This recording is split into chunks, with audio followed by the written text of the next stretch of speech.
What is up, everybody? Here we are with the Game TV tournament. This is taking place on the 10th of May. Obviously, this video on YouTube will not be uploaded on the 10th of May. That is when the tournament took place. As you can see, we have co-host Jeffrey. Say hello, Jeffrey. Hey, guys. There's Jeffrey, the GOAT, the greatest caster in the Rivals multiverse. Oh, you're too kind. Now, this tournament is a qualifier. Top two will qualify for a finals that will take place probably in around 4 weeks' time. They've got some other events in between, slowing us down a little bit. So it'll probably be in around 4 weeks' time. And that will have a large dollar prize pool. For these qualifiers, we're just looking to qualify and hand out a few vanity items. Before we start, I would like to also mention that I'm hosting a big tournament on May the 23rd, which will also include Jeffrey and Sarpedon and Jade. A bunch of different people from the Rivals community are going to get together. We're going to have a big tournament, big prizes. That's going to be on the 23rd. That's going to be a double elimination tournament, I believe. I'm not sure if we've set the format 100% yet, but I'm pretty sure it's going to be double elimination. And you can sign up for that through the Rivals Discord, primarily my own Discord. But I believe you can also sign up on the community Discord for this tournament. I'm not 100% on that, though, so that might not be open yet. But the open is definitely open on my Discord. All right, so here we go. First game, we've got Princess of Doom versus Sarpedon. I decided to have, you know, some lesser known players play out in the first one. We're going to see some big names later on. Don't you guys worry about that. We're going to see Alicia. We're going to see Maximus. We're going to see some big names. But we're going to start out with Sarpedon versus Princess of Doom. So here we go. First game on Fortress. This is a best of 3. Both players bringing Oksana. Let's see what we've got here today. I think the real question here, Blade, is Sarpedon going to live up to his name? You know, he's a great coder, but is he a great Rivals player, too? I have to say, I've watched Sarpedon play a lot of games, and nope. Love the guy to pieces. Love the guy to pieces. Not the greatest Rivals player in the world. He's a bit of a whale, you know. Like, I'm just messing with him. I'm just messing. He's a good friend of mine. We chat a lot. I'm just messing with him. He is a talented Rivals player, regularly top 100 when he can be bothered to play. Yeah. So yeah, we should see it. We should see a good game here. I think so, yeah. I'm actually looking forward to this, partially because, like we were talking about before the match, Princess of Doom is not a player we've seen a lot in competition, so seeing her here is great. It'll be an interesting match based on that, but also we've got a mirror match on our hands. Yeah, exact mirror match. So both of these players are playing the Agent Shadow variant of the Nod Fnatic aggro deck. Obviously, because it's a mirror match, there's no one favored. So it's going to come down entirely to player skill and who knows this matchup better, because often a lot of this can come down to who understands the matchup better. And at the moment, Sarpedon appears to have understood the matchup a little bit better, because I often say that in a Fnatic aggro mirror, one of the worst things you can do is make laser troops, because it gives your opponent the option, it gives your opponent to make Fnatics for value. And if you're playing a Fnatic deck, the only thing you ever want to make is Fnatics, because they're insanely good. But by making lasers, Sarpedon is able to go into Fnatics, punish Princess of Doom for making those lasers, and then also have Fnatics on the field, which are the best unit.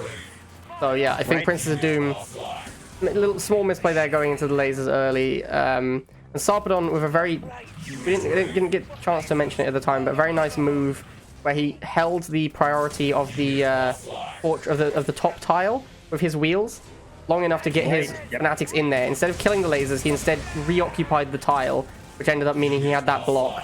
And Princess of Doom could not get on that top pad, and that is a high tier play for sure.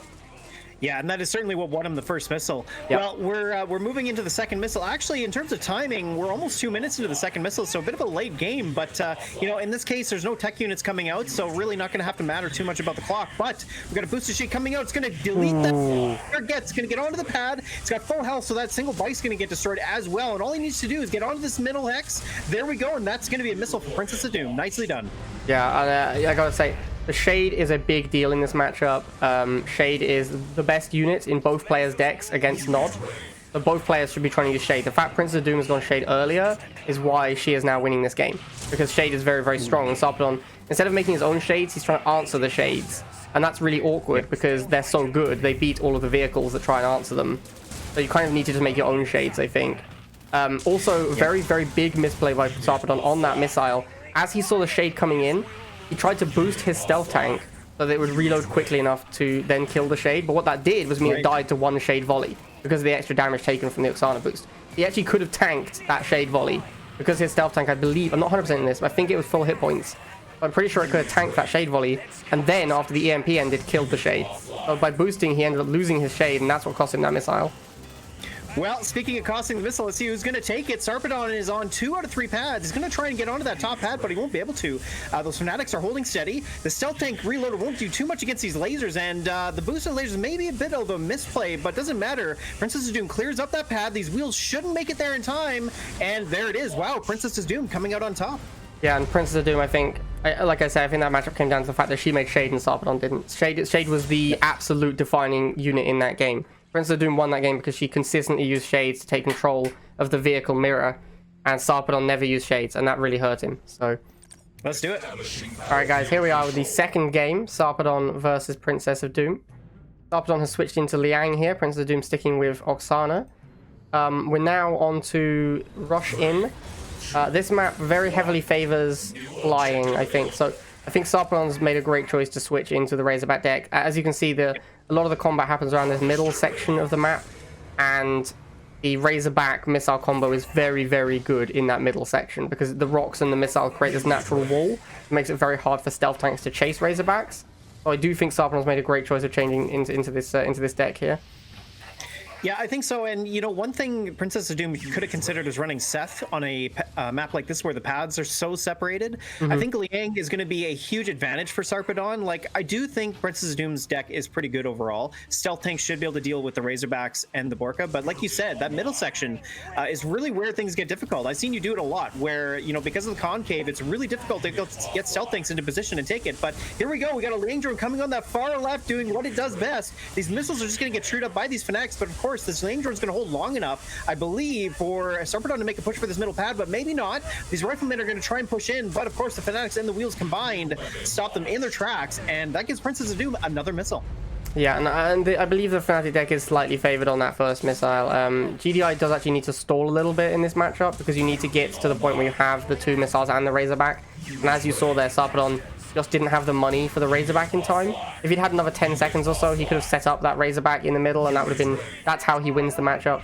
Normally, right. I think this matchup generally tends to favor Nod on the first missile anyway, because what happens is you're going to make your Razorback, they're going to respond with stealth tanks, and then you have to get Predators out to start countering the stealth tanks.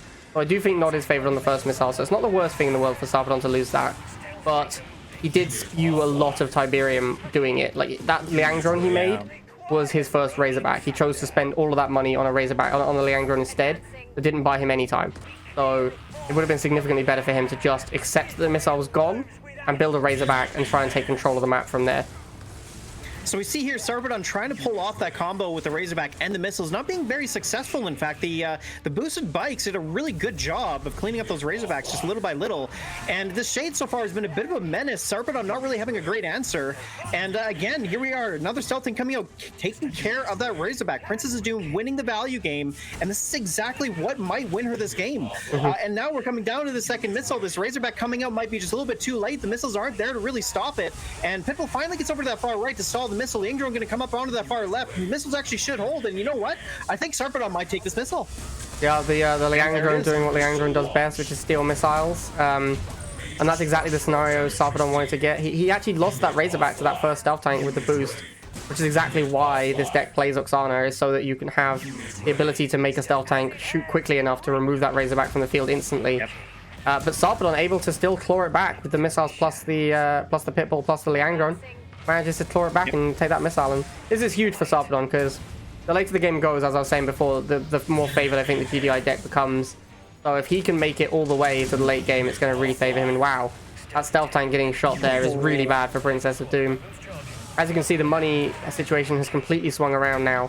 Before, Princess of Doom had a lot of money and Sarpedon was the one struggling. Now Sarpedon is infinite cash, and Princess of Doom can barely afford to re-up a stealth tank if she loses the one she has now. Well, and like you said, that's going to be very important. We're about to see this game swing around, and it's actually hard to say who's going to swing towards, but it looks like Sarpedon might have this. He's got double Razorback with missiles to support, so he's going to be able to take care of the Fanatics. These missiles will be able to hold against the stealth tank. We've got a Borka coming out for the first time. We've got a Harvester holding that far right pad, so he's going to free up that Pitbull to move off over to the far left, but doesn't get the block on the wheels. Of course, they make it on there, but doesn't matter. The middle pad gets cleared by the Borka. However, stealth tank clearing that Pitbull was huge. Princess of Doom just might be able to make a comeback here. Clearing this Borka is going to be big, and oh, there it is. Yeah, and there it is. What a missile. What a game. Big comeback from Princess of Doom. I gotta say, I think Sarpedon's biggest misplay on that last missile was he spawned that Liang drone a little bit too late to heal his unit, and then he didn't have Liang drone for the final charge, which would have been huge. If he'd had a Liang drone just pop on that back pad, would have been a big deal for him. All right, here we go. Round 2. LT versus Swez. LT, I believe, barely missed out on qualifying last week, so expecting big things from him. And Swez, I don't know if I've seen Swez play before, so yeah, not sure. I'm going to put my money on LT since I saw him almost make finals. LT's pretty good. He's been improving a lot over the last 3 to 4 months, and no, he's actually become quite a good player. So deck-wise, we've got well, pretty unusual deck here from Swez. He's running. He's got no missiles in his deck, so he's going to be relying on jump jets. Well, he has missiles. He has missile, jump jet, sniper. Oh, right. Oh, I thought they were riflemen. You're right. Yes, he's got missiles, jump jets, and snipers. So actually, a little bit, maybe not as unusual as I thought, but you know, having no anti-air units is going to be really challenging for him in this matchup because we got Borka on the other side. Yeah, the deck's actually very similar. The only difference is Hammerhead Borka versus jump jet. Wait, they both have missile sniper. They both have dog pitbull. Yeah, Hammerhead Borka versus Razorback and jump jets. Of course, that will change how the matchup plays out pretty dramatically. Pretty weird to see Swez playing snipers and Razorback. That's very unusual. Yeah, I'm not sure what the point there is. I think like he's just gonna have to rely on 5 cards. Like I don't think I'd build snipers at all. I think I would just rely on Razorback. But yeah, especially since you're up against snipers, that makes sense. Yeah, so is he going to be able to delete these missiles here? I think he's going to. These snipers should clear him up pretty quick. This pitbull is going to last against these dogs. So looks like LT is going to take this missile pretty comfortably. There we go. Yeah, he just got those snipers into position first, which really shut down those missiles. And, well, we're seeing jump jets and dogs really only here from Swez, which has not been so effective. Yeah, unfortunately for Swez, I think his deck just doesn't line up that well because he has to use this Razorback to kill LT's snipers. But then he's going to struggle against the Hammerhead. So I'm not really sure. It's gonna, like, he needs to use like Razorback jump jets, but then why do you have snipers in your deck at all? Yeah, I don't know. It's a very weird deck. Yeah. I don't know why you play two tier 2 anti-infantry units. That's very weird. Well, we see these 3 pit bulls concaving together with the sniper to back them up, clearing the jump jets. But looks like these jump jets are finally going to gain some value and clear these low health pit bulls. Hammerhead coming out now as well, which is going to shut down those Razorbacks very easily. Going to be unfortunate there for Swez. He's going to have to rely on snipers. And although he does have his in position right now, this Borka should clean house. Oh, look at that. Absolutely decimating those jump jets with 1 bomb. Also getting the snipers in conjunction. So that's really great value for LT on that Borka. But, you know, we're coming down to this missile. We'll see who's going to take it. Yeah, you got Wes had good battlefield position there, but that Borka just took out most of it. He did manage to take down the Borka before it reloaded, though. This is a big deal because now he's actually not in horrible position. He's got this Pitbull beating this Hammerhead top. He's got these snipers fighting bottom, taking out the opposing snipers. It's actually looking pretty good for Swez here on this second missile. Yeah, if he can get this bottom pad, and he's got a Razor back there as well. Borka's going to clear the Pitbull, though, and it looks like it's going to flip. These dogs, will they make it in time? No, they don't. And LT takes the second missile, winning the game. Borka. Classic Borka. Yep. You look like you're doing okay, and then a Borka comes in and just kills everything, and you lose. Alright, guys, here we are. Game 2, Swez versus LT. We're on Oksana Mirror now, and we have moved to... I've forgotten the map. Let me just quickly check it. Lone Spire. We're on Lone Spire. Yeah, that's the one. The Lone Spire, of course, very bad map for Jade, because it's very hard to get to the base. Pretty bad map for Double Harvester as well. Both players playing fairly aggressive decks. LT's got a true not aggro. It's the Agent Shadow aggro again. Swez playing a Giga deck, so more of a mid-range deck here. I like Swez's deck a lot more, except that Shade is going to be a huge nightmare for him. I think if Shade was not in LT's deck, Swez would be heavily, heavily favored. But Shade one-shots a Giga Cannon. It's going to be very hard for him to prevent that from happening. So especially since the Phantom has the stealth, so he's going to need Phantom with lasers to reveal the Shade and then have a Giga as well. So yeah, getting all of that set up is going to be difficult. If he can set it up, I think LT can't win anymore. But setting it up is going to be really difficult.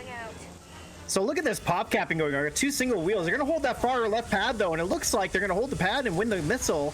There it is. Yeah, LT taking another missile. That's 3 missiles in a row that he's won. So it's not taking one just yet. But having said that, we're going to move into the second missile here. And, you know, like you said, I think Shade's going to be a big problem. We haven't seen it come out yet. Actually, neither air tower has been built. Phantom, like you said, is not able to detect it without the lasers. So that's going to be a pretty miserable situation in general. Yeah, here comes the Giga Cannon with the Fanatics. I personally think that Swez waited a little bit too long to get this Giga. I think he should have gone for it before the barracks. He's going to be in a lot of trouble when the Shade shows up as well. There's just almost no way he protects this thing from protects this Giga. He needs to put it in the corner. Yep. He needs to put it in the corner, protected by the missiles, the missile silo and the lasers. Ooh, a little bit of misplay from LT there. Doesn't get the right shot. Swez doesn't position that Giga properly and loses it to that Shade. Yeah, the Giga Cannon was just low enough that a full volley would have taken out in one shot, and it does one-shot it at full health anyways. But, you know, the Shade had lost 2 of its missiles, so could have survived, but no, it didn't.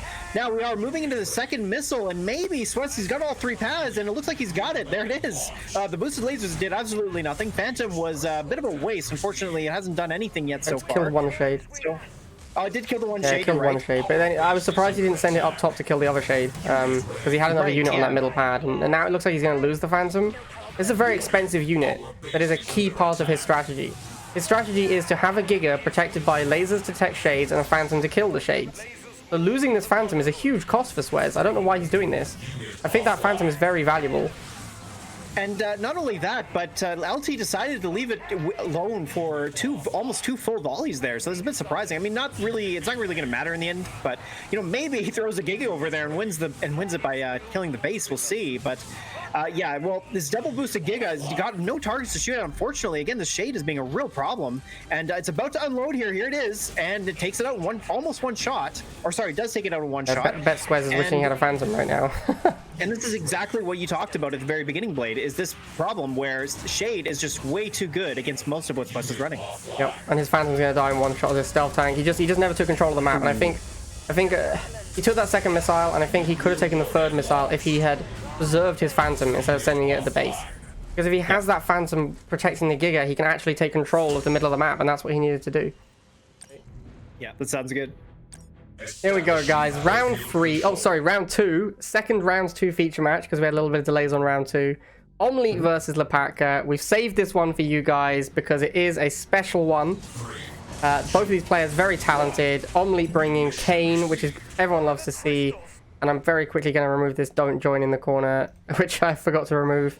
And onto the game. We've got Omni playing one of the weirdest decks I've ever seen in my entire life. So it's like a triple air deck with the bikes. That's all normal. 5 of these cards are normal, but then he has Scorpion instead of lasers, which I actually think I love it. I think lasers are a very bad unit, honestly. I really don't like lasers. I think they're actually quite poor. They're a great comeback mechanic. When you're behind, you can make lasers. But if you're ahead, you basically never make them. And normally, if you're behind against a good player, they just punish you even further for making lasers. So, excited not to see lasers. I don't know how this is going to play out for him, though. He is playing this combo of Laser and Venom, which is very good against Nod. So I think because Lopatka's playing Nod, he should be okay, just on the back of playing that combination. But yeah, we'll have to see how it goes. Yeah, you make a lot of good points. I think the absence of lasers does seem a bit unusual, but you know what? In a Nod versus Nod matchup, it may not be that important. So, you know what? It may work out okay.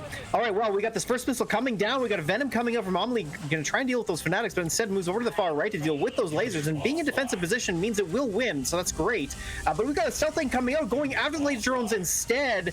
These 2 laser drones are going to hold against these double wheels. So now the obelisk, is he going to kill the stealth tank in time? There it is. Oh, he moved the stealth tank. He moved it before firing!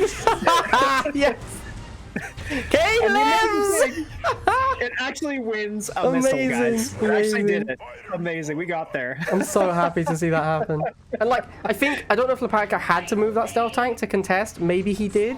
But it meant that he didn't even kill the Venom because the Kane then killed it. So, oh, it was so good. It was so good to see. It was pretty savage. Yeah. Oh, love it. Okay, back to the game. I got too excited by that.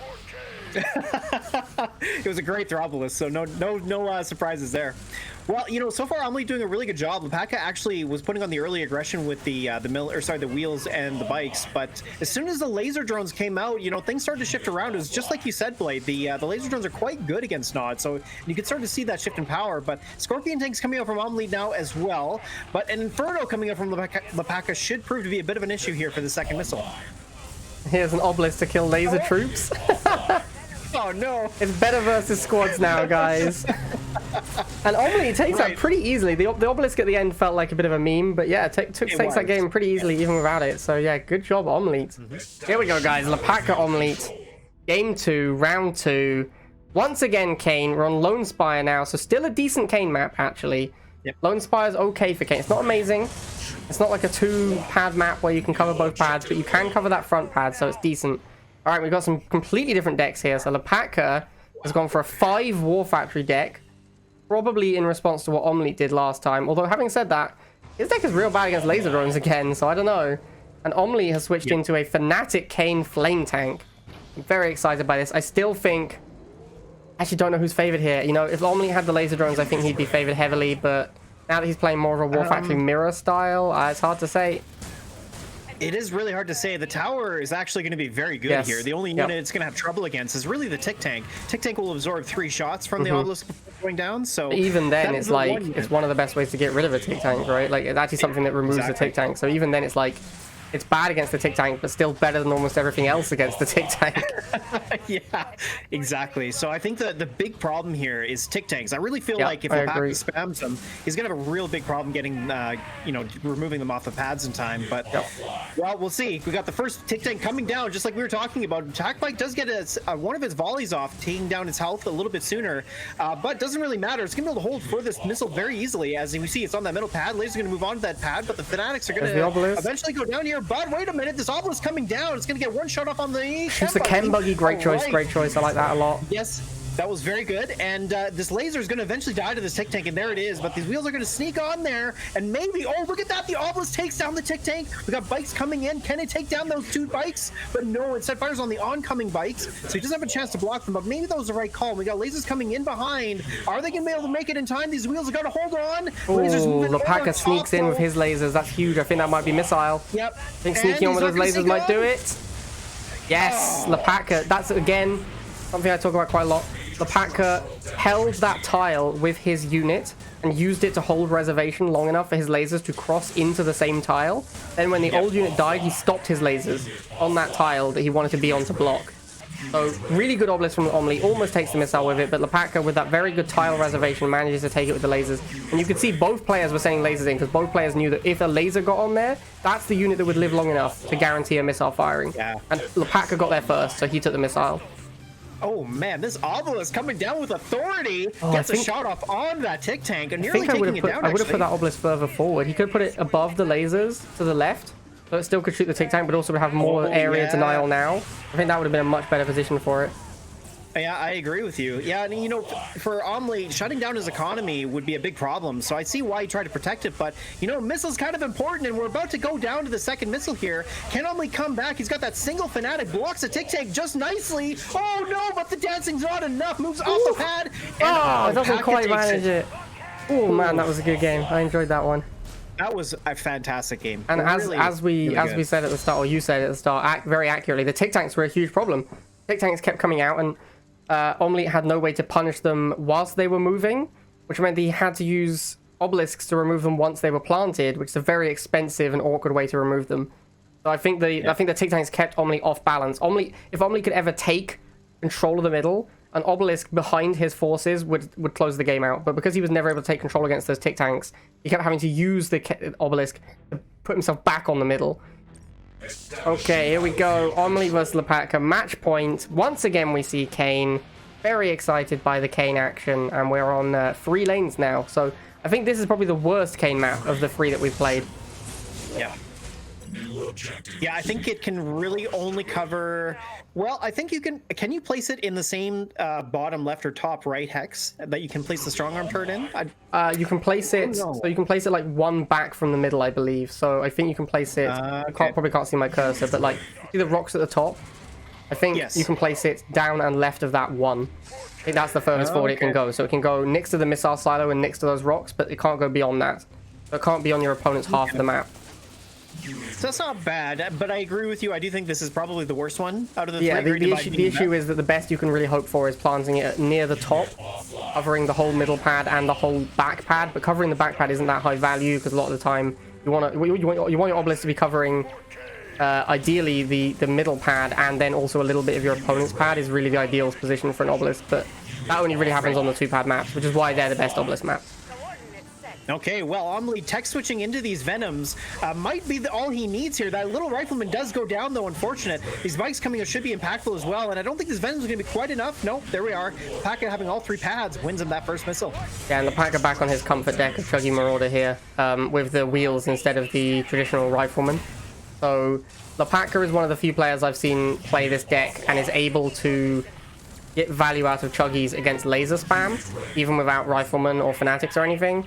He's very, very good at using his chem buggies to have other things tank for them.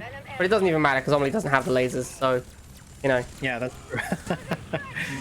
Yeah, actually, interestingly, the chem buggy, even though it only has the militants to shoot at, you know, that's pretty important because those militants are a really cheap, effective option to deal with the lasers and marauders in Lopatka's deck. And, you know, not being able to deal with it, it means that he's got to rely on these laser drones and venoms. And, you know, if you're not in defender's position, that makes it pretty bad. So it'll be interesting to see how Omni comes up against this.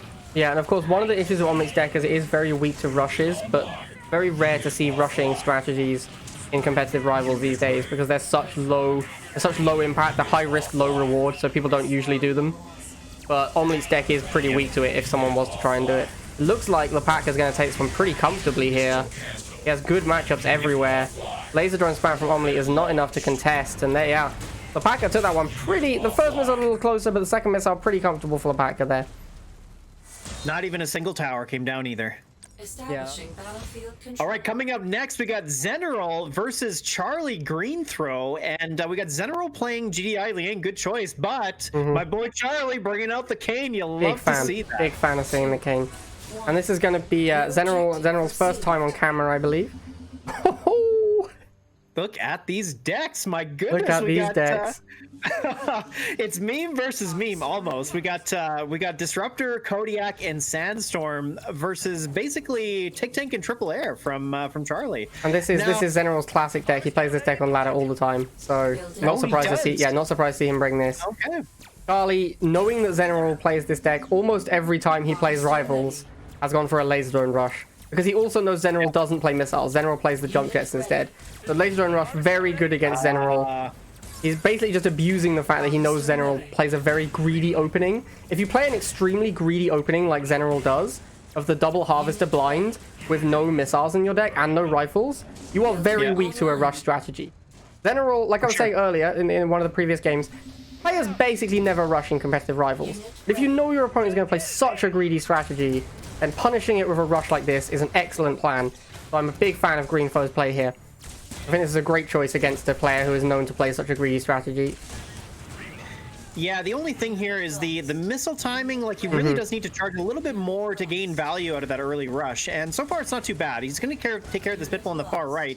And now these Tick Tanks should get into position, so that's going to be very good. Of course, 3 of the Tiberium Hexes are on that top left, so putting a Tick Tank there is pretty difficult to deal with. And, well, now we got this first missile coming down. Of course, Charlie takes it. He's got the early advantage with his cheap units, so no surprises there. But we're at 1:30, so was that enough time? We're going to find out. I agree with you. I think that after getting the first harvester, he started pressuring the second harvester, which is fine, but he really should have focused on the pads after getting that first harvester. And you can see greenTHROW has infinite money. He probably can't spend all his money. He's even pulled the harvester already because he knows how much money he has. But that's not going to help him if Zenerol gets a ton of tech units out. Luckily for Charlie, Charlie knows Zenerol's deck. As I said before, Zenerol plays this deck basically all the time, so Charlie's expecting this deck. He's brought Phantom to kill that Kodiak. He's brought Tick Tanks to fight that Sandstorm. And he's got Kane as well, right, for the Disruptor and the Sandstorm. So it's looking like greenTHROW is going to take commanding control of this game here. And there is the Obelisk. Here's the Phantom for the Kodiak. Maybe some stall. No, Zenerol doesn't even manage to get the stall. But even if he did, greenTHROW had pretty good setup on that match. So I think greenTHROW... Yeah, greenTHROW just punished a greedy opening. So, yeah, that's what happens when you open greedy and everyone knows it. All right, here we go, guys. Zeneral has switched to Nod for game 2 after that rush. Looks like Greeno's bringing the same deck. We don't know yet, but obviously it's a Kane deck, so I'm guessing it's the same. But Zeneral now playing Oksana Nod, so let's see what Zeneral switched into. Alright, so we do see the same deck from Greeno, completely different deck from Zeneral. Zeneral has gone for a triple infantry, triple air deck. And this, again, this is a classic example of the kind of deck you can bring to a tournament, but you couldn't really ladder with. Because if you brought this deck to ladder and you ran into a guy playing Slingshots and Razorback, you're instantly dead. There's no way you can fight that because it counters both of your buildings. But in a tournament setting, where you're expecting your opponent to bring a specific thing, you only have to play your deck for one game. It's a lot easier to bring a deck like this. Alright, so Zeneral here has split up his Fanatics, which is a huge misplay, because it means they die without boosting each other. So there you see, you trade 2 Fanatic squads for 1 Rifleman. So yeah, really, that's not how you're supposed to play Fanatics. Splitting them up there is a very bad idea. Fanatics also don't push into Rifles well. Like, you don't want to use Fanatics aggressively against Rifles. They're much, much better on defense, because their attack speed ramps up over time. So, up to a maximum. It gets to the maximum very quickly, but you need to be on defense to get to that maximum against them. So, yeah. You see Charlie takes this first missile very easily with the tech switch into Venom.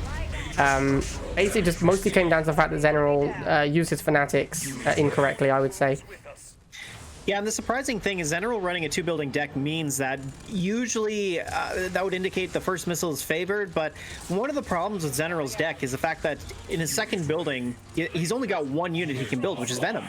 And, you know, it's really not difficult for Charlie to deal with that, as we're seeing here. And it was, like you said, losing that much value. He lost 50 Tiberium, if you think about it, right? 50 Tiberium over what Charlie brought, and that is a huge value loss, and we're kind of seeing that start to come to fruition, the fact that Charlie's really up ahead now. Yeah, and you very rarely see people playing, I mean, this is why most decks play a 10-cost unit, because opening Fanatics there was a huge punish against a militant opening, and that is why Zeneral lost that first missile, and that is why Zeneral is now massively far behind in money.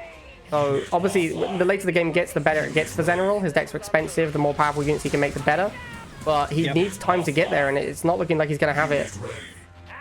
No, he's running a single harvest. We look at it at the bottom left there as an economy at the moment. He's only got 20 Tiberium. He doesn't have enough to even build an Inferno, which is what he really needs. And Charlie throwing that style down, gets that obelisk on the ground, and, well, takes this game. So, yeah, well done to Charlie. It was unfortunate to see Zeneral fall so short, but...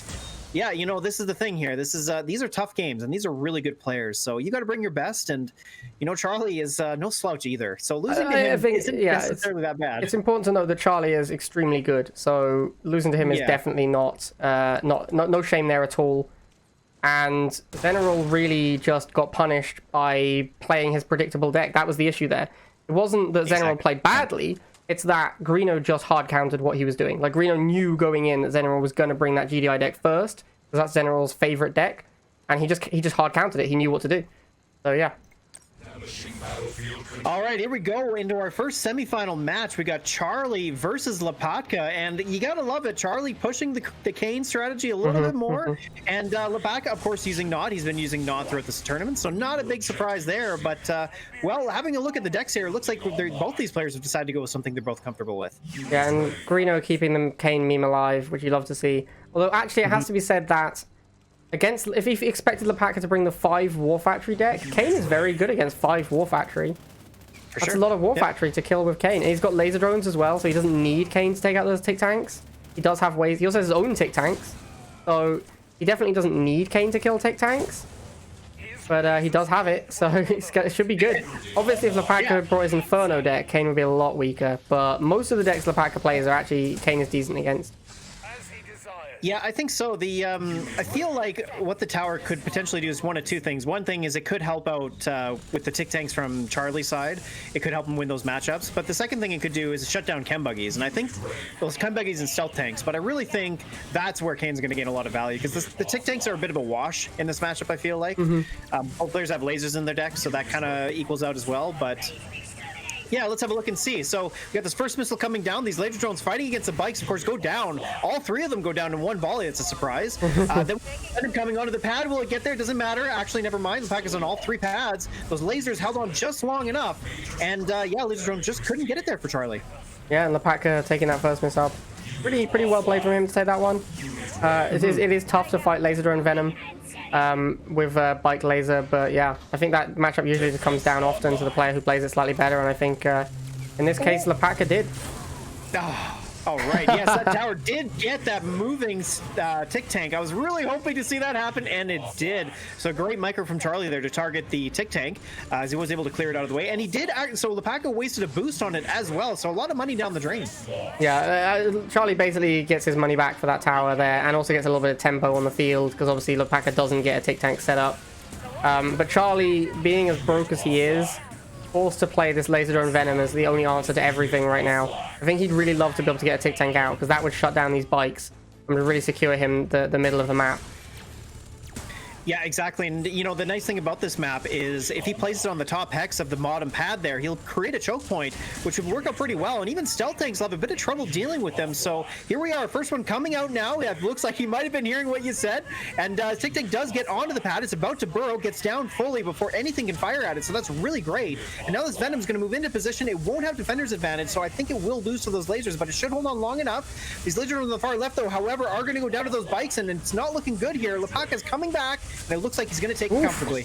Wait a minute. Just saves it with the bottom. I think the two polices are going to get it, and actually they're holding on just a little bit longer, and maybe we're going to see a flip here. The laser drone's going to clear that bike. The tick tank here is moving, but gets cleared by the burrow tick tank, and now laser drone's moving over, get cleared by the stealth tank. And here comes the Frobolist. Is it going to get the stealth tank? Yes! This is huge! This is huge for Greeno. I think he's got it, and yes! by golly, he's done it! Frobolist once again! Not quite. That was really great for Charlie there. The Obelisk actually managed to get a lot of value clearing that stealth tank, and now we're able to go into this third missile. Yeah, I think, I think the Venom actually beats lasers on offense and defense. Oh, is it both? I think so. I think right. Talon is defender wins. I think Venom is Venom wins regardless. But Lopatka did bring in a stealth tank to finish off, so it didn't end up winning that matchup just because the stealth tank snuck in.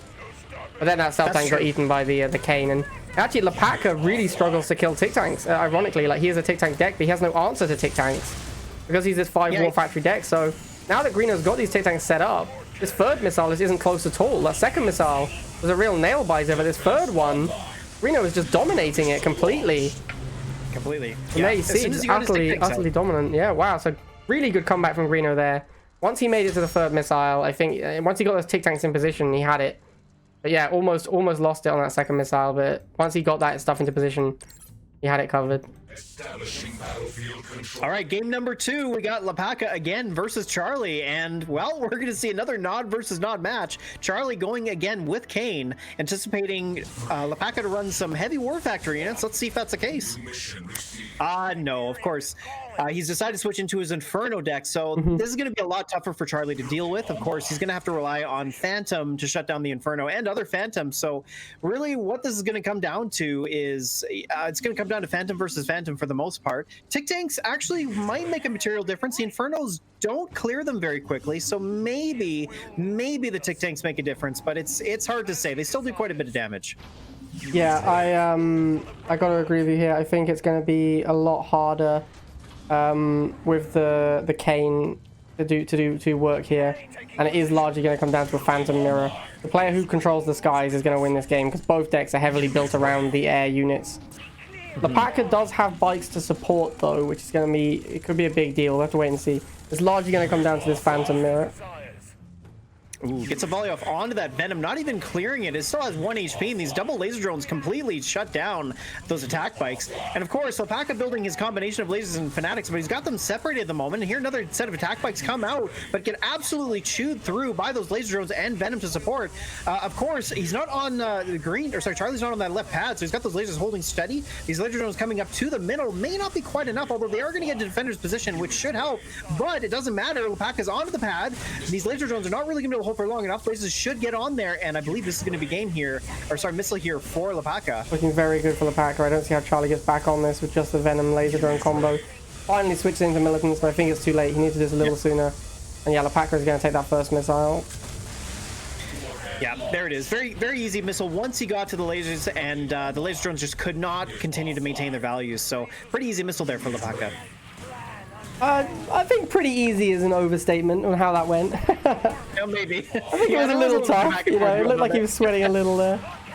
A little bit. A little bit. But either way, I mean, look, we got this Tick Tank coming out into the middle here. Charlie finally planting one down.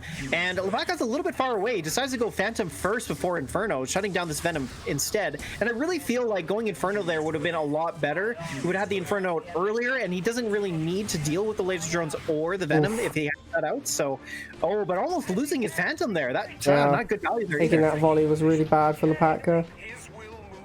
Like I said, it's all going to be about who controls the skies, and at the moment, Greeno is well ahead in that fight. And, oh, that's unfortunate. Of course, the Phantom fires to the laser drones, clearing them instead, and the Phantom gets a free shot off on that 1 HP Phantom, but here we are, another Phantom unloading onto a Venom instead of another Phantom, and so far, yeah, it looks like Charlie's got advantage, but it doesn't matter, he's not on all 3 paths. Phantom's going to move over, finally flipping it. The stout Tick Tank in the middle is going to hold, and wow, there it is. Charlie coming back in that second missile, doing really great here to fight against what Lopatka's bringing. Yeah, I think Lopatka just doesn't have the ability to take control of the skies here, which is really hurting him. He really wants to get these Infernos out. He wants to have his Inferno Phantom combo, but he keeps losing the Phantom mirrors, and that is unacceptable. You can't be losing the Phantom mirrors if you're relying on your Inferno as your win condition, which is what Lopatka's doing here.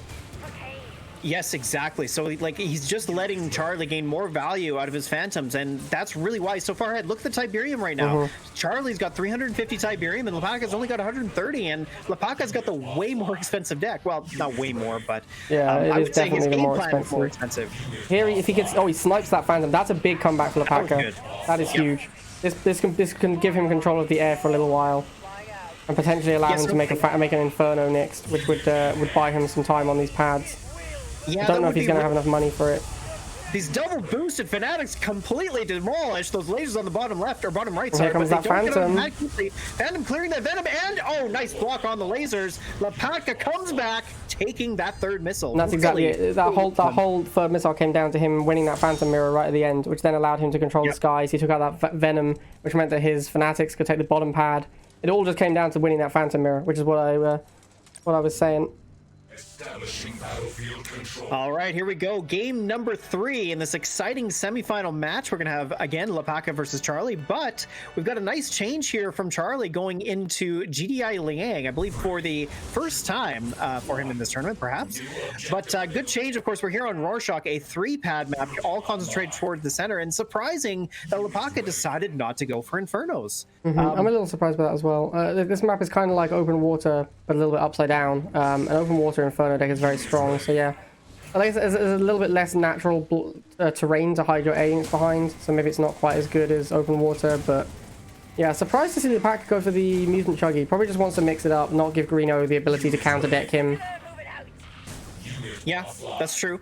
Because, yeah, I would expect Inferno on a map like this, and Charlie being such a great player, like we were talking about earlier, he's going to be very familiar with the stuff that Lopatka runs, especially a player like Lopatka who plays at the top of the ladder consistently. So, yeah, that would be that's probably a fair strategy. And you know, unfortunate for Lopatka though, I think the Borka Razorback combination is going to be very hard for Lopatka to overcome. Stealth tanks will one-shot both, but you know, Charlie's a great player and he's going to be able to extract value out of those units. So yeah, I got to agree that the Borka is going to be very difficult for Lopatka. Well, having said that, Greeno does have Hammerhead in his deck, which is a dead unit, so there is a whole extra unit for Lopatka.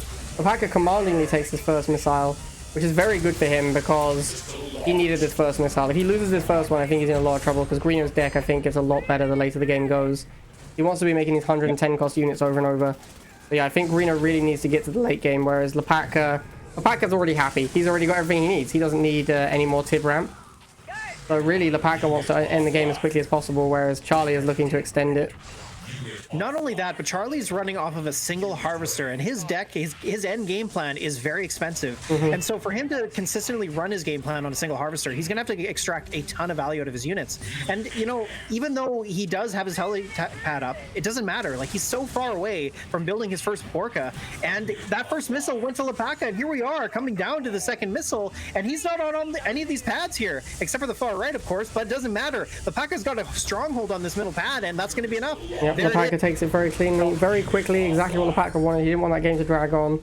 Charlie was unable to ever make his Borka, so he effectively played a 4-unit deck for that game. 4 units from 3 buildings, very inefficient, didn't have time to get value out of them. And the fact that Lopatka was playing Chem Buggy was a nightmare for Charlie, because Charlie wanted to play Missiles plus Razorback. And Ken Buggy is one of the few units that shuts that down because it kills the missiles without losing to the Razorback. Establishing battlefield control. All right, game number 4 of this best of 5. We've got both players running. It looks to be the same commander. We got Charlie sticking with GDI Liang and Lopatka going again with Oksana. Of course, that's pretty much the only commander we see from Lopatka. Let's have a look at the decks, though. New mission received.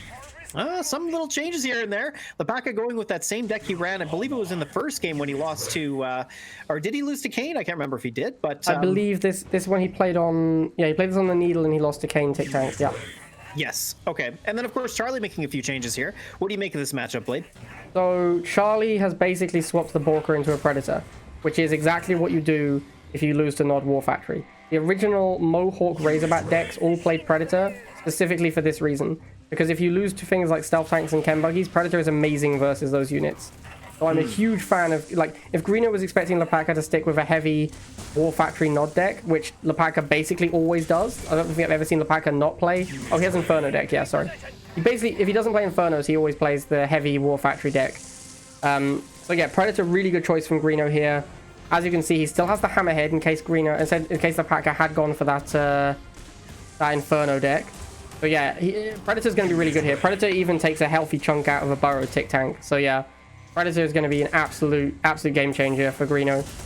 And here comes the first Predator. One-shots that Tick Tank, takes out that Ken Buggy, gets on the pad, starts fighting. As you can see, the Predator with Lianka is actually doing an okay job against the Tick. Wheels on the bottom pad do hold long enough for Lopatka to get that missile. And as you can see, one Predator did about half hit points on the Tick. So if you can catch the Tick while it's moving with a Predator, you annihilate it. Even if it's burrowed, though, Predator still does an okay job. If you stack up 2 Predators, you can take out Ticks really easily as well. Yeah, that was a really close missile overall. As we saw, those 4 wheels went down just in time. The Pitbull didn't go down in just in time. Allowed Lopatka to hold that pad just long enough for him to take that missile. So it was really great for him. And this Tick Tank here is being very effective. Like you say, Blade, though, the Predators are doing a pretty good job. That Predator came in, one-shot that low health tank Tick Tank. And now it looks like Charlie might be able to build a bit of a foothold. We see that Tick Tank trying to itch over. These Ken Buggies doing a really good job of shutting down these missiles that are really pushing the Tick Tanks back. But, you know, the important thing here are the pads, and Charlie's got it made. He's got those Predators inching forward, 2 of them on pads now. We've got Rifleman coming to that middle pad, will make it in time. He's got all 3 pads. He needs to block this Ken Buggy, but doesn't matter.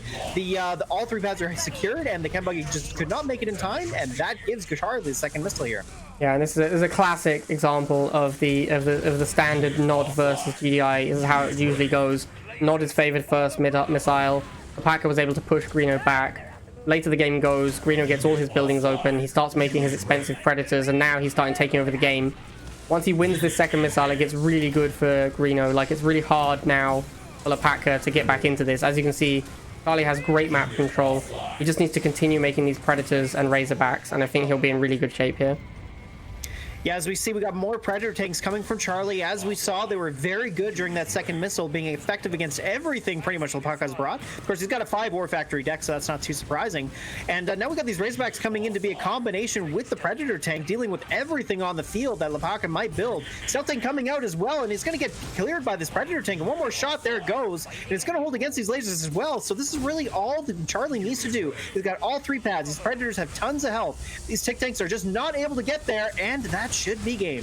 Yeah, that's exactly what I was talking about at the start. Charlie switching to Predator completely changes the matchup in his favor because Predators are so good versus what Lopatka is doing.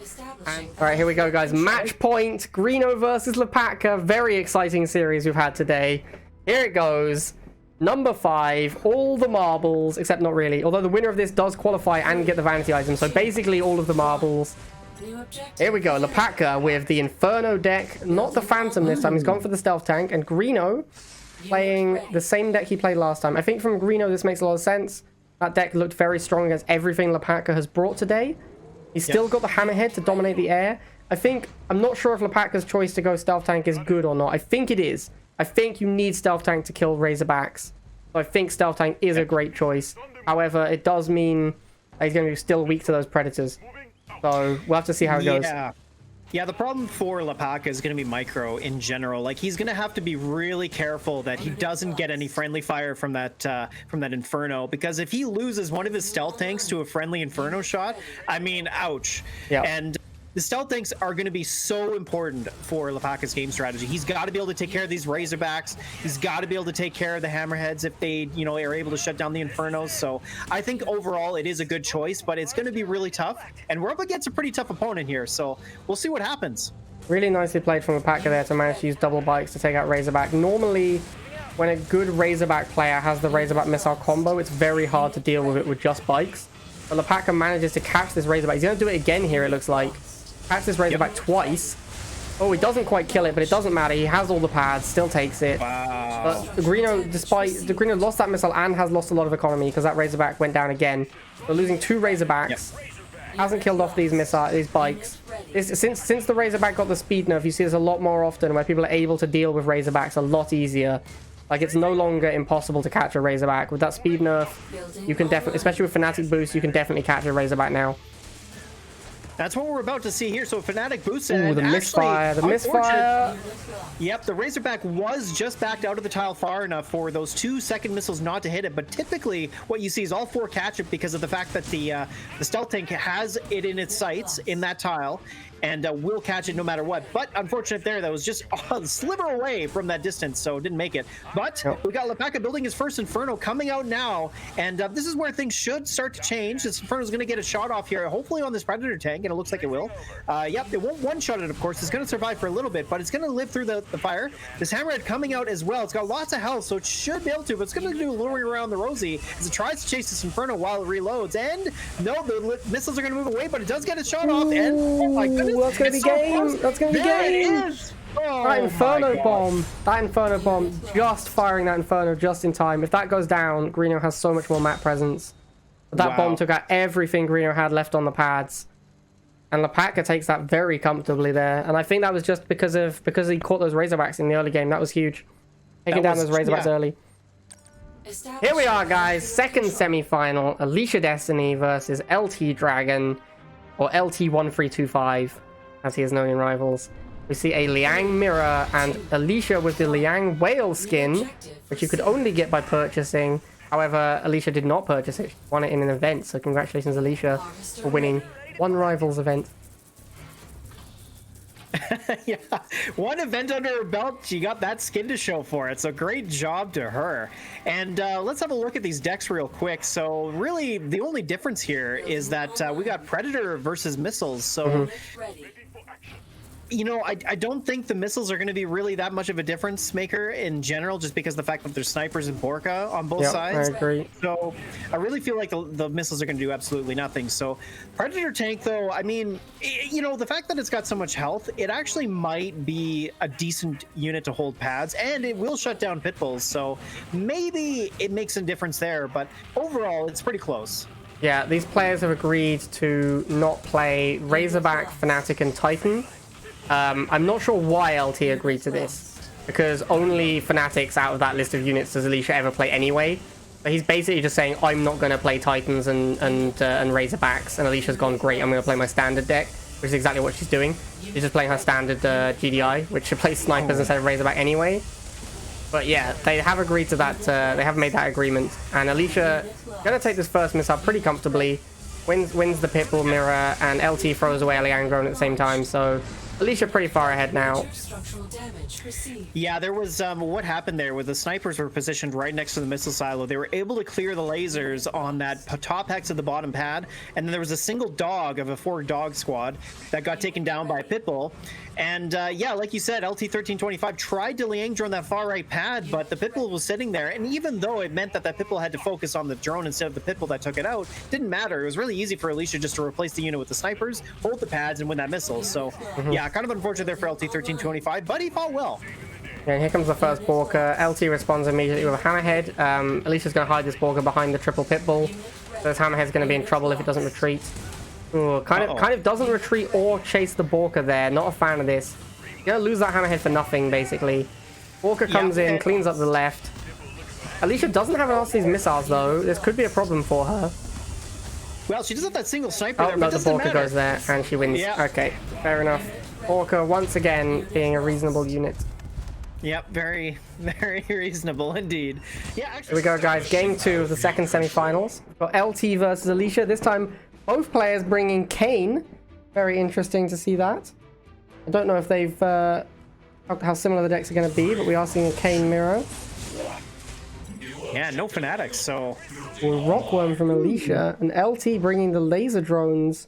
LT brings laser drone, but not Phantom. I feel like if he had the Phantom, he'd be heavily favored here, because he could use the Phantom to kill Banshees and the laser drones to kill everything else. But with the stealth tank, it's a little bit more awkward. It's still good, but obviously the stealth tank is easier to take out, and the Banshee can fight stealth tank after the stealth tank's not loaded up. So yeah, Alicia does go double half. I think the only thing here that's going to work out for LT is just squad mechanics, right? Just because of the fact that, you know, we got Alicia not running Phantom, so Phantom doesn't clear the laser drones quickly. And so they might be able to hold pads and actually get some value. But yeah, I think you're right. I think I do agree with you. In this case, I probably would have preferred to see Phantom. Yeah, and I gotta say, I don't really like Alicia's deck composition that much either, because she's playing this Banshee as her, like, primary anti-air. If you're playing Rockworm, you really need to be able to protect that Rockworm from air, because it beats all ground. So playing something like a Banshee is not going to protect your Rockworm from air. My gosh, I got to point this out here. So there was some really great micro from LT1325 on that bottom left hex. He swapped the laser drones and the militants around, and the laser drones were just able to get out of view in time to avoid the last laser shot, and it allowed him to win that missile. So that was really great. But we got this first Rockworm coming out, Blade. This thing's gonna wreak havoc. Rockworm is going to be tough for LT to deal with, because he has. Again, like here, if he had the Phantom instead of the Stealth Tank, he could control the Banshees with the Phantom, and the Rockworm wouldn't be able to do anything about it, and then laser drones could kill the Rockworm. But the Stealth Tank will die to one one Rockworm hit. So that's not going to be as good. Oh, here comes an Obelisk. Even though both Obelisks... both Obelisks! But... Oh, one throb beats the other, and they're throwing against each other. You love to see that, but the one throb comes out on top. All right, well, this Rockworm's planted over the far right. The Throbbler is going to get one shot off on it. Here comes the Stealth Tank. Is it going to be in time? Oh, LT! Why didn't you move onto the pad, my dude? All he had to do was move onto the pad to win the missile. He had that Rockworm covered. He just needed to kill the Banshee, and instead he sat off the pads. Huge misplay by LT there. He could have had the game. Now it's going to be really hard for him, because now he has to deal with Rockworms, like more than one. He only had to deal with one Rockworm there, but now he's going to have to deal with like 3 or 4 Rockworms. I don't know if he can do that. I mean, he did win the Throb War, so he kind of won the game already. That is true. That is true. And again, if this was a Phantom, it'd be so much better for him right now, because he'd be able to clear these Banshees. But he can't clear them because he can't get past the Rockworms. Yeah, I don't know how he's going to deal with these Rockworms. We got 2 squads now, 1 coming down. We got 3 coming out. Of course, the laser drones do pretty good damage, doing about 90 damage per second, I believe.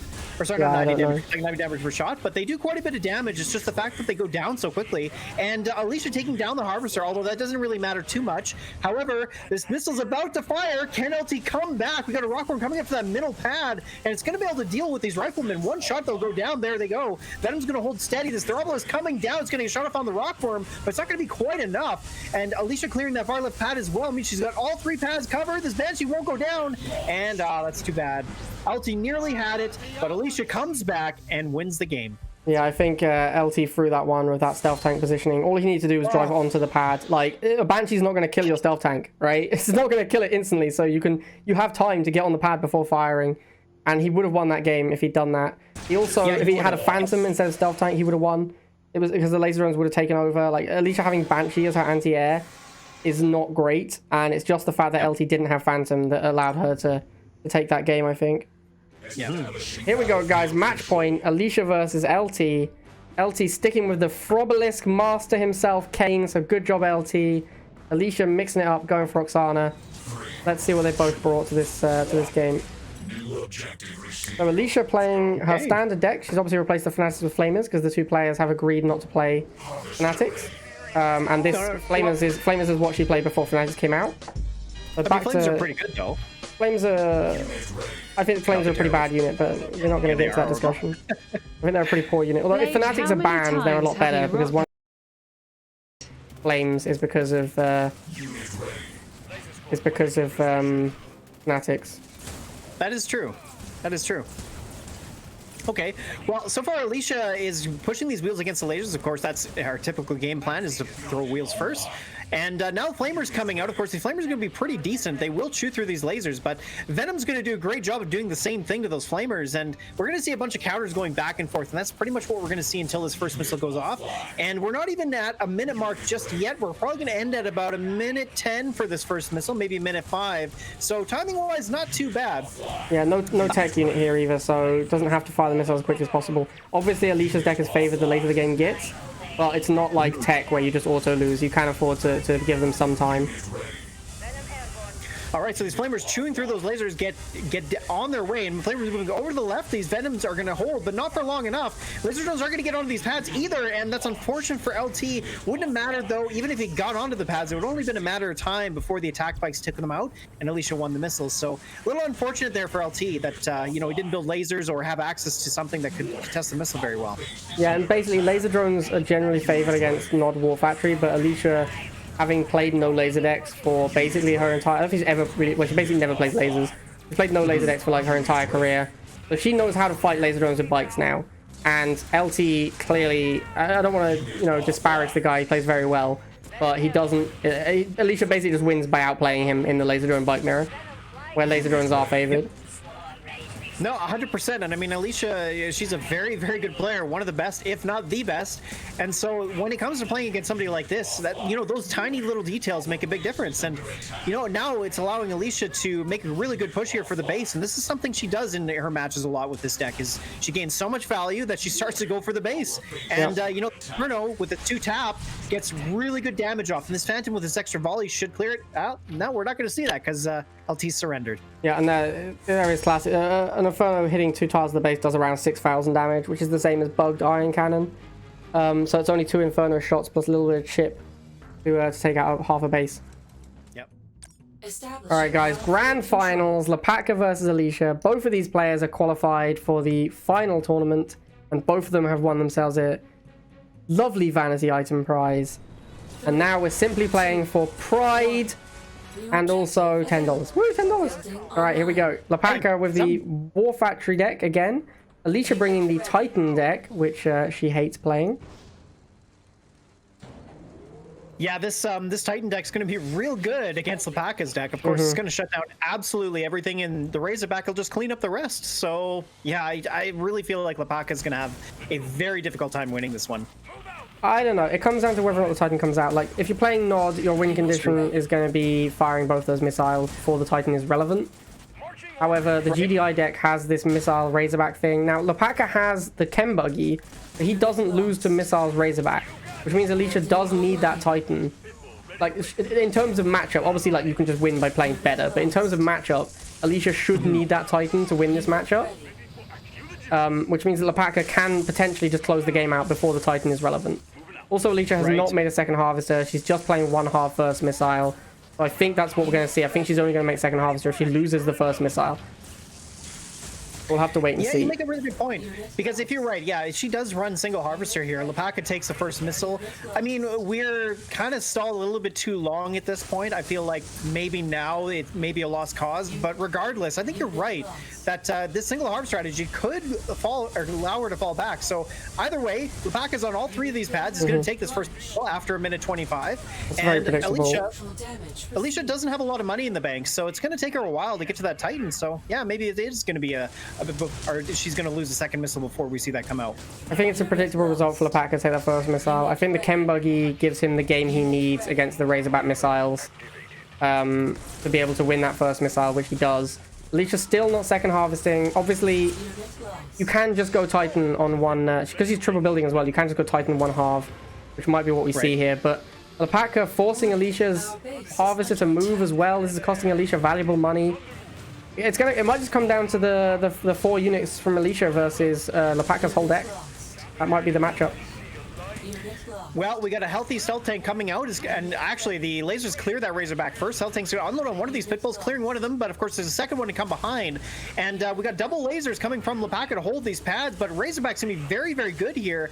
Razorbacks will defeat 3 missile squads before going down, so this Razorback's going to get great value. Didn't even take a lot of hits. And now, without being on all 3 of these pads, Alicia's got this, it looks like, and there it is. Unfortunate for Lopatka, because you know what, losing that second missile almost definitely means Alicia's economy is going to start ramping up hardcore to the point where Lopatka's not going to deal with it, but we'll see. Yeah, it was a really nice play to force Alicia to move a harvester, but then Lopatka just lets the stealth tank die next to her base. If he could have preserved that, it would have been huge.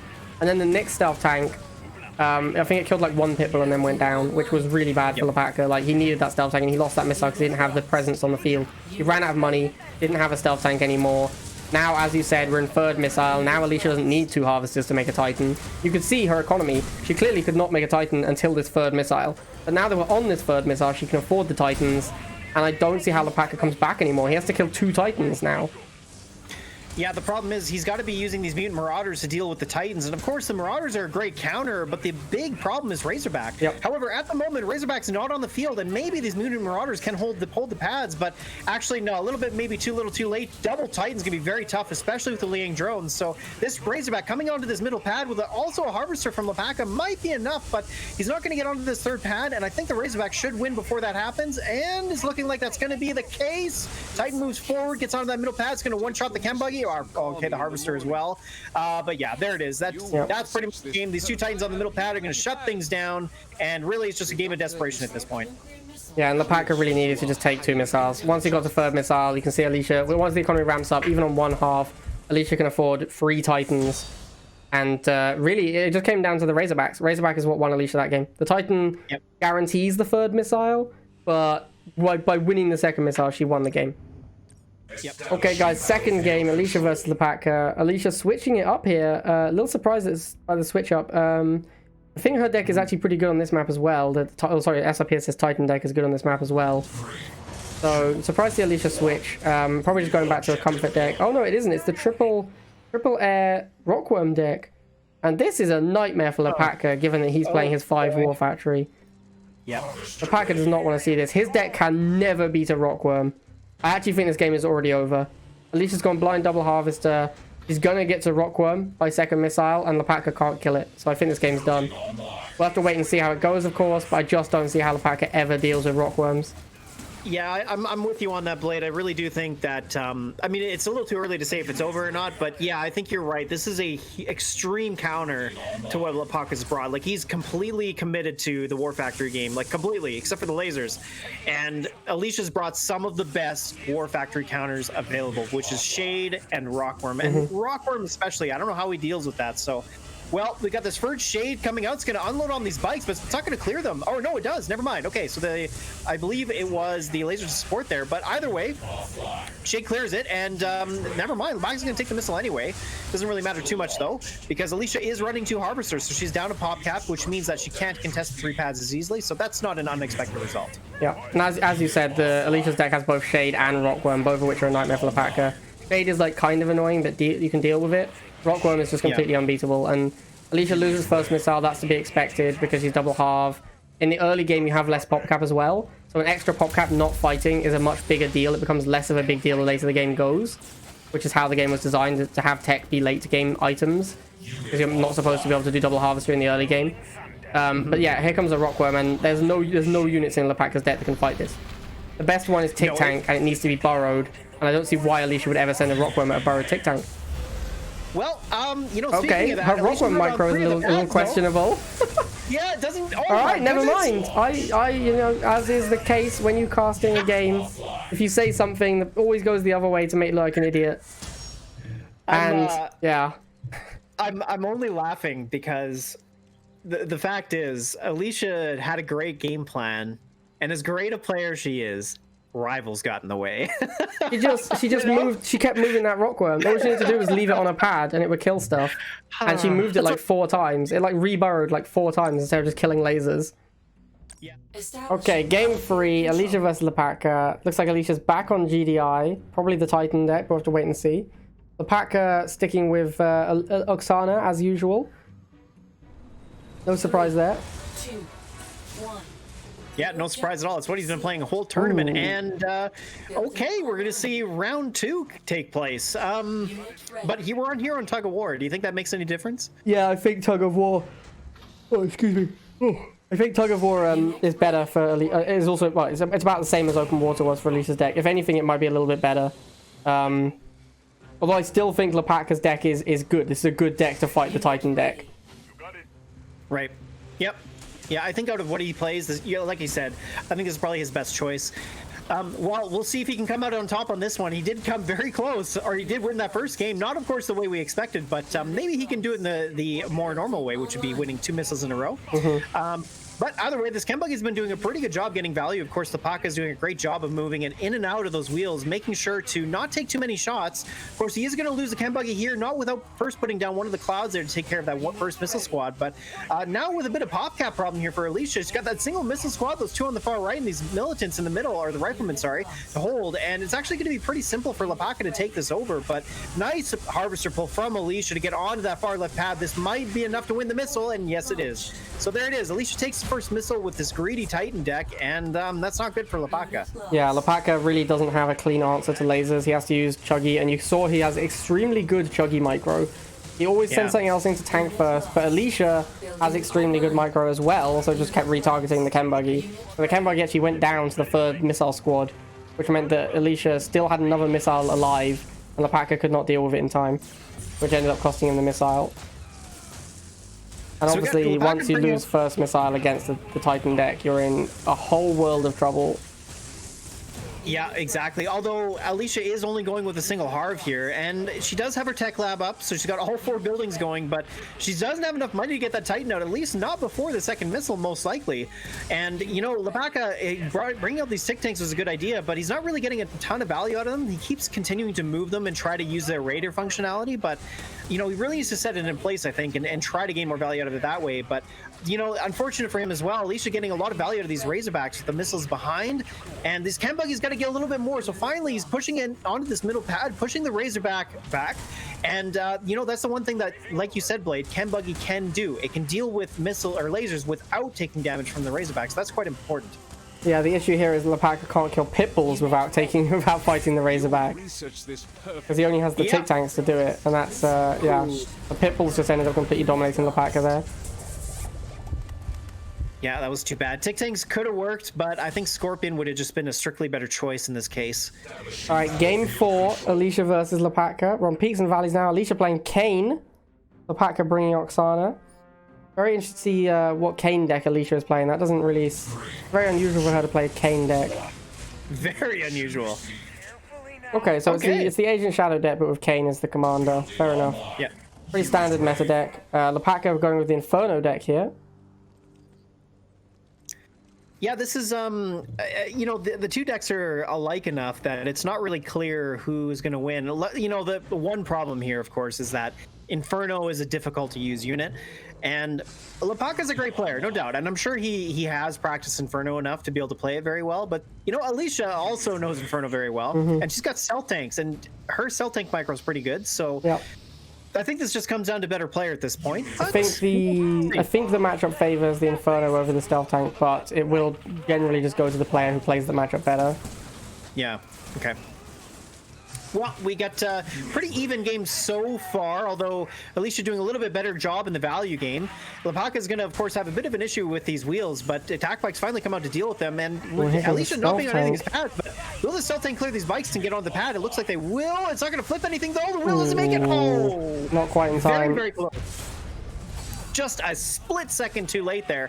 Alicia doesn't take that first missile, but, you know, not really. That doesn't really matter too much. Of course, Lopatka does have a late game plan, but that doesn't mean that it's going to be anything like dealing with tech. So we still got a lot of rivals to go yet. Yeah, and Alicia goes and gets a cheeky stealth tank shot on that harvester. Probably looking to get another one if the lasers are cleared. Now that it's low enough, it should go down to another stealth tank volley. As you can see, this is how you're supposed to play stealth tank Fnatic. She keeps the stealth tank directly behind a concave of Fanatics.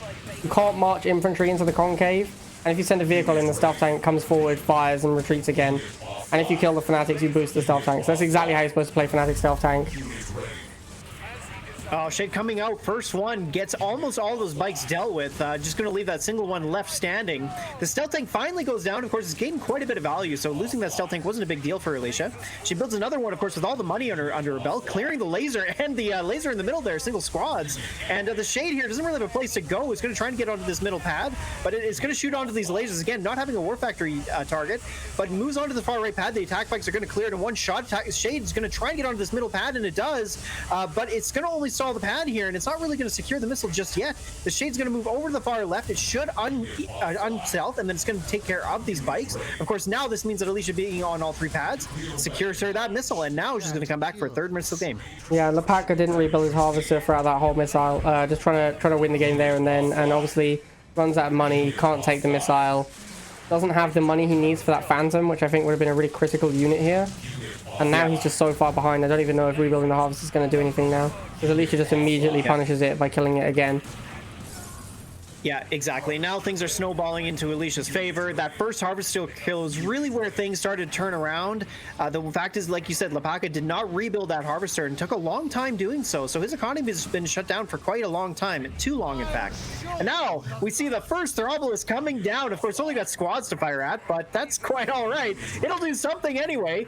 And yeah, from here it's really just a matter of Alicia maintaining her dominant value gain here. Even though Lopatka does have his economy going, do you think he's got enough time? I don't think so. He needs to save up to get himself like Phantoms and Infernos, and he just doesn't. He's actually just played 4 units this whole game, and that's like a clear hit for him.